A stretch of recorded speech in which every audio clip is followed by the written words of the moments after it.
You know what's funny? Filming a reading wrap up and my dog just told my chair, hey, sitting there for the video. Let me look for those books.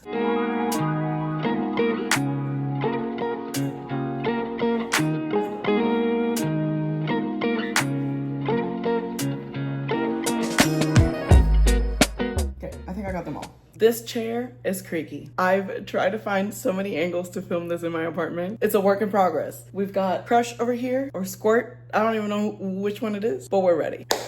Let's go. Welcome to my channel. Welcome back to another video. My name is Ashley. I am a 29-year-old living in Orlando with my boyfriend and my dog Daisy.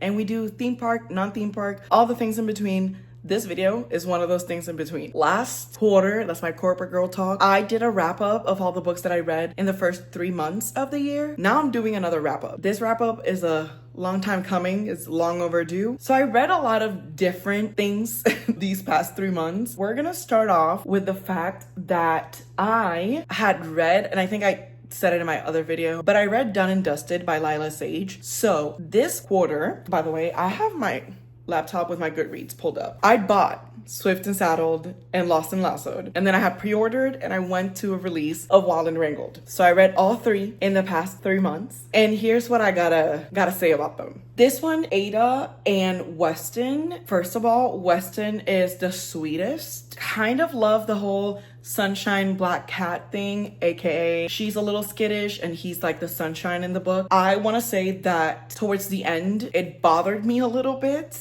Something happens where like the third act, breakup, conflict, whatever it is. It wasn't my favorite, but I'm glad that we got an ending that I love. I did like their banter and sort of like how their relationship grew. So this one was a good one. I did rate it 4 stars. I usually cannot picture descriptions like that. We continued that with Swift and Saddled. She's like an interior designer and she comes in to help him, and I could like follow it along and envision it. I think Lila Sage has been the only author capable to do that with me. So I recommend the entire series, but this one I liked. Now, Lost and Lassoed, this was more enemies to lovers. It does follow the oldest brother, I believe. My fear with this one is that I didn't want it to be similar to Heartless from Elsie Silver, and it wasn't. It was different. It was great in its own way. Teddy was an amazing protagonist. I love her. Out of all the girls in this series, Teddy's like the funniest to me. I also gave this a 4 stars. I'm gonna take a pause in my video to say I'm so bad at not giving spoilers. So I think it's like the briefest overview of the book. Like I need to practice how to not give spoilers when I'm giving reviews of books, but I promise I'll get better. But for now, it'll be like my rating and what I liked about it, and that's it. Because if not, your girl's gonna spill the beans on all the books that I read. We're gonna go right into Wild and Wrangled. Listen, it's Cam and Dusty. This whole thing of like childhood lovers, like second chance. This is another book. I think there's another one in my list, but this is a book where like I was like, oh, I think I like second chance romances. 100% loved.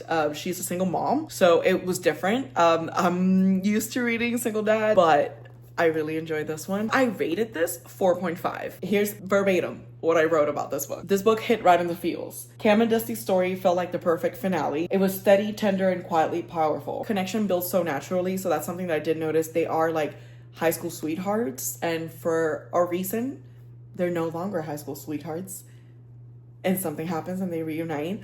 But I loved them discovering and falling in love with each other as adults, and it is the last book of the series, so the series is done. So if you're looking for a cowboy western romance, this one is set in Wyoming. Rebel Blue Ranch series, Lila Sage. Before she releases her other like series, y'all need to read this one. I talk about these characters as if they're people that I'm gonna go visit. Like I truly believe if I go to Wyoming, I'm gonna see these people, and I won't, but it's nice to dream about that. And with every video, I combine library books with books that I own in Kindle. And most of the times, if I own it, it's either because it's a continuation of a series that I'm already reading or they're my trophies. The next book that I read is from a Kindle read. It's 9 Month Contract by Amy Dawes. This one I rated 3 stars. There's many books from BookTok that get me, so that's how I found the book. So it is a pregnancy trope. It's basically he wants to have a kid and she is the surrogate, but then they fall in love. The book is not a masterpiece. It is not, listen, I'm not an author. That's why high key book reviews stress me out, because I'm not an author. I could never write a book. It's one of those books where like you're not gonna discover the meaning of life reading this book, because it's a great time. It's very comical, but I did enjoy the 3 POVs, and if you read it, you're gonna understand it. It's a great time. So if you're looking for a palate cleanser, breeze through, this book is it. Then I read I Hope This Finds You Well by Natalie Sue. I think I mostly did audiobook, and here's the thing. I was attracted by the whole premise of like, she accidentally gets to read everyone's emails in her company. However, I rated this book 3 stars. It kicked off very well. It had dry humor.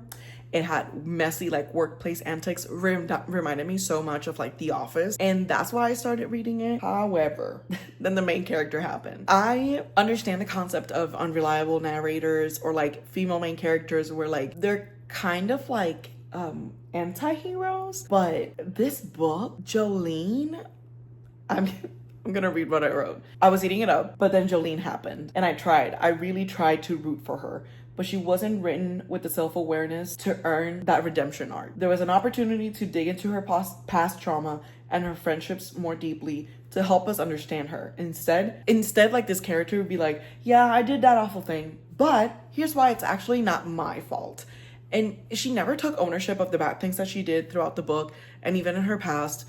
And that's something that irks me, because like, then we're perpetuating this attitude of like, okay, I'm gonna go through the world doing terrible things, never actually owning up to them and not changing. And usually when I read a book and I read about a character that has that issue of like, I'm doing terrible things, usually there's a point in the book where they're like, wow, I'm doing terrible things, but they're terrible things and I gotta change. She never had that moment. Honestly, because of that, I just couldn't love this book. Then I read one of the most anticipated books of the year. I don't have the dust jacket, but I read A Great Big Beautiful Life by Emily Henry. And Manuel got me this book. He got it at Target, so I did get the Target version. This is the Target version, which when you remove the dust jacket, it does say, welcome to this great big beautiful life. Here's the thing. I rated this 4 stars. And I am in the boat of people who enjoyed this book. Something that made me like not love it / force myself to finish it was the fact that it is very, very similar in plot to the 7 Husbands of Evelyn Hugo, and I loved 7 Husbands of Evelyn Hugo, and it took me a while to get out of that mindset. However, once I got out of the mindset, this is something new for Emily Henry, and she did it very well. I love Hayden, like as a male character. He's not one of my top 3 Emily Henry men, but he's good. And for the people saying that there's no romance in this book, I am so sorry. But the tension of them like hitting each other's knees whenever they went to the diner, I want to relive that all over again. I think for the first time ever, she wrote a book where the romance wasn't the main plot of the book. And I think people weren't expecting that and were upset about that. My next read was Accidentally Amy by Lynn Painter. I did like, there's another book of hers that I read. I can't remember the title now, but this one I did as an audiobook, 3 stars. It was a light read. It was a grand old time. I say it was a grand old time because like, if you don't nitpick it, that's fine. It's 3 stars. If I were to nitpick it, is the reason why I gave it 3 stars. It's like the main character would always say, oh my God, like not oh my God, God. The main character, the female main characters, like, look, I talk about the characters as if the author didn't write them and they're just like people. Like she focused so much on only talking about this man's like chest and broad shoulders that I'm like, oh my gosh, does he not have any other qualities? Even though he was great as a character, but apparently he had nothing else going for him except the fact that he was very attractive and had a great chest, which she was obsessed with his physicality. Verbatim from my review, it wasn't terrible to pass the time, and it was a great like listen while you're driving kind of book. So like that. Now my next read is a physical read, King of Envy by my girl Anna Huang. The Kings of Sin series is one that I love. This one was interesting though. I did rate it 4 stars, and for the first time-ish ever, I questioned if I like dark romance. So out of all the Kings of Sin series and even the Twisted series, I think this one has more dark romance elements in it. I think it would be a good book for those that don't read dark romance but are curious about it. I would recommend this one and Twisted Lies to see if you like those type of male main characters, because if you like those, maybe you're gonna like dark romance. Already so excited thanks to this book. I'm already so excited for King of Gluttony. The representation the diversity in it, I'm so excited for. Up next, we have a novel love story by Ashley Poston. Got this a long time ago and I hadn't read it. Then I got my hold from the library for an audiobook. So I did both. I was reading it physically and then I was listening to it while I was driving. And at first I was like, oh, I'm into it. Sounds great. She gets stuck in like the town that she reads about. But there's something about Ashley Poston and magical realism that she does so well, to the point where like you don't even need to explain how the magic works. It just does. And I think that's the point of magical realism. I know the way she crafts a beautiful story within that, I'm obsessed. Towards the end, I cried. I did rate this a 4.5. Then I did as an audiobook This Summer Will Be Different by Carly Fortune. I gave it 3 stars. But here's the thing, I think I need to give this book another chance. I think I need to give Carly Fortune another chance because I don't blame her. I did it as an audiobook, and the narrator, the voice she gave the best friend in this book was so annoying that it made me angry. Like, not at the narrator, but like at the character. I cringed for like 70% of the book. I just don't understand how they fell in love. I felt the story was a little discombobulated for me. I think narrators bias and influence me a lot when it comes to like they make or break my experience with a book. For my sports romance like book club for May, we did Cross the Line by Simone Soltani. For me, it was a 3.5. That's a Formula One book. Formula One wise, it was good. My issue was that like the sport felt like background noise. This book made me realize that I hate how we do animated, not animated, but like animated people, like cartoonish covers for romance books. And then the inside of the book is extremely dirty. I'm getting tired of that. I saw the cover and I'm like, okay, maybe it's gonna have like one dirty scene or whatever. No, to the point of being a tiny bit uncomfortable. I did like the inclusion aspect of it, but I felt like they could have expanded more on it. So this book felt like the author tried to hit many tropes, make a lot of communities happy without committing. The next one is,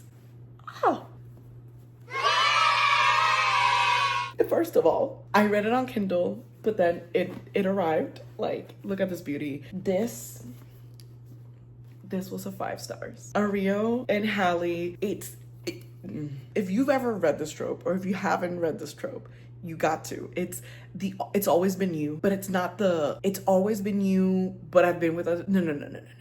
It's only been you. Moment of silence, please. Moment of silence. I sobbed. This is the last book of the series. This was the best culmination for the series. Ending it on this character felt so right, because if you pay attention in the other books, you technically, 1, see his growth, and 2, in this book, you understand it. You understand why he's the way he is. You understand many of the other little comments he says in the other books. And I do not regret for a single moment, 1, rating this 5 stars, and 2, buying this book. I truly feel like I'm gonna go to Chicago and meet these people. This truly feels like a real hockey team that I'm gonna go watch a game for. And talking about 4 stars, talking about like hockey and like sports romance, we have Hat Trick by Chelsea Curto. Chelsea's my girl. I haven't bought Hat Trick yet, but 1, I've got to. 2, the R-rated scenes in this book were so amazing that to this day, Michelle and I still talk about them. Hat Trick is about Riley rehabbing from an injury. And first of all, the fact that like, not that it's inspired, but it's not that much fiction, because there is a real hockey player who has a similar injury and went through a similar journey. So I think Chelsea did an amazing job of like showcasing that. So it's like player and it's trainer, and it's just so lovely. The brotherhood in this book is amazing. That's why I love this series so much. So if you're ever gonna ask me, Ashley, I want to get into hockey romances, where should I start? DC Stars. You need to meet all these men. These men, for me, are real. They exist. They're in Washington, DC. And if I go over there, I'm gonna watch a game and they're gonna be there. I don't even know if DC has a hockey team. Bruh. Then we move on to The Passion Project by London Sperry. I think I did audiobook through Spotify. The beginning, I love the premise of the book. I think this was my journey into, I think, back-to-back, having 3 books deal with grief. Oh, that's a lot. Like, it was good. It's just the female main character angered me at times. And I think for majority of the book, she strung along the male main character to the point where he was like, yo, I don't want to do this anymore. That's when she like knocked some sense into herself, the book like moved along. The ending for me felt a little bit rushed, but it had to be rushed because we spent the majority of the book with her will I, won't I kind of thing. I did give it 3 stars. Now, then I read You with a View by Jessica Joyce. This book, again, grief, very sad. I want to say throughout the book. However, it is academic like rival enemies to lovers, but at the same time, like it's always been you trope. I loved it. It made me cry. So I did give it a 4.5. I really felt so connected to the characters. When I read so much like back to back, it's hard to do that. But this one, props. Next up, we have the Bromance Book Club. Hey, this premise, funny. I rated it 3 stars because it was third person, so I did have to do an audiobook, even though I got it as a library book. But as soon as I noticed it was third person, I'm like, absolutely not. I like the concept, but the execution for me didn't fully land. The entire book, we are seeing it's second chance like marriage. We're seeing this man, he finds out that his wife has been faking it. He leaves. See, that's why I can't review things. But he leaves. I think this is in the back of the book anyways. The book is about the journey of getting his wife back. My issue with this book is that the wife was insufferable. She wasn't, like, I'm so sorry. There comes a point in the second chance where like the female main character or whoever got hurt needs to also see the other side because you're 2 adults. So for me, she was acting like a 16-year-old. At times, he was too. But majority of the book, he's acting like an adult trying to solve this thing. And then she's not. And that just made me so angry. Next up, we have Play With Me by Becca Mack. 2 stars. That's all I'm going to say. When I rated Consider Me, I said, I don't know, and I don't think I'm going to continue the series. I gave it a shot because I needed like a palate cleanser. Another book where the characters are supposed to be mid to early 20s. Why are we acting like we're 15? Then we have Summer Romance by Annabelle Monaghan. I rated this 3 stars. It wasn't as spicy as I suspected. He's always been in love with her. I love that. I love seeing that because it was sweet, like from his end. It's one of those situations where like the female main character had to do a lot of growth before we saw anything happen in the book. And I think that's what my thing is. It's like the book felt very dragged on and very filler-ish, and it would do nothing for the progression of the plot, which is saying a lot. Because it wasn't even too long. Like I wish there would have been more and we would have explored more of their relationship. So we actually end the quarter there with Summer Romance, kickstarting many other books that I'm reading for the upcoming 3 months. I have very summer books lined up to read, and I'm very excited for them. But if any of the books that I talked about today, if you loved them, let me know. If you didn't like them but I did, or vice versa, if I didn't like them and you liked them, let's talk about it. There's nothing I love more than talking books. I hope you see like how I rated it. If you want to see my full reviews, I do have my Goodreads linked down below. Like, comment, subscribe, do all of the things, and I'll see you on the next one. Bye.